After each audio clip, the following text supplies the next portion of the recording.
The girls have been out of town for 2 full weeks. I'm missing them like crazy. They're coming home tonight. They've been on a school trip to Europe, living their best lives, and I am so excited they're coming home tonight. So I am making one of their favorites. It's Your Barefoot Neighbor's Sunday pot roast, and it is delicious.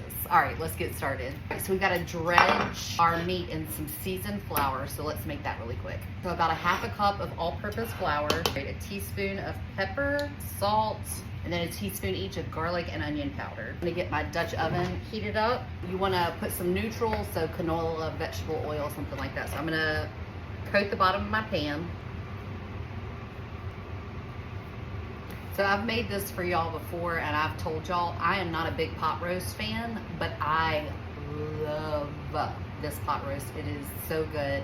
It is that red wine braise, and it is just, it's absolutely delicious. You definitely need to give this one a try. And it'll be in his 2026 cookbook that's coming out next year. We got some sizzle there. You drop a little flour in. All right, so we're gonna do the top and bottom for 5 minutes each and try to get that big brown color on there because that's where all the flavor is. But then we also wanna get the edges as well. So make sure you're kind of flipping it and get all those edges in there. All right, so we've got some gorgeous color on our chuck roast. It's about 2.5 pounds. I'm just getting the last couple edges. All right, let's take her out. Add in a tablespoon of butter. I've got 3 carrots, 3 ribs of celery, and 1 onion. All right, set your timer for 5 minutes. Add a little bit of salt and pepper. We want to season every layer. We're going in with 10 cloves of garlic. We're gonna let that garlic cook down for about a minute. And I'm just using a 4.5 ounce container. Gives it that like really rich, caramelized, thick, like deep flavor in the background. It's so great. This tomato paste about 5 minutes to caramelize, and then we're ready to deglaze. 1 tablespoon of beef bouillon paste, tablespoon of Worcestershire, a little zhuzh extra. All right, it's been about 5 minutes. We're gonna deglaze with our red wine, and you want that to reduce by half. So bring it back up to a bubble, and we're gonna simmer it down until it's got nice and thick. This only takes about 5 minutes. Make sure you're scraping all those little brown bits off the bottom. So I got 3 cups of beef broth. I'll throw that right in. Let's put our meat back in, snuggle that down in.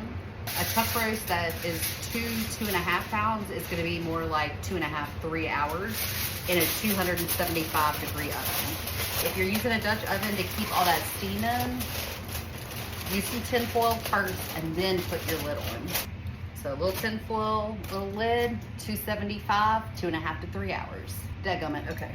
Before I forget, I've got 2 bay leaves and 2 sprigs of rosemary. Now let's try that again. Look at this. Oh my gosh, you know that's gonna be so good. It's just falling apart. All right, take out our rosemary. So for the last part, and I'm ready to eat because it smells good in this house. So I've got 2 tablespoons of all-purpose flour mashed together with 1 tablespoon of butter, fully combined. Gonna add that in, bring it up to a boil, turn it down to a simmer, and whenever you're ready to eat, it'll be ready to go and nice and thick. Okay, so that thickened up almost immediately. That was pretty fast.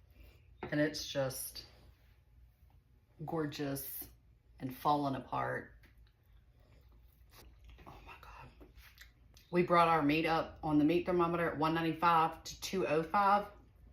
So that is super tender and super juicy. And that sauce on there is so damn good. It's gonna be another hour before the girls get here, and I'm just gonna put it on low and let it simmer. It took 3 hours to reach 205 degrees.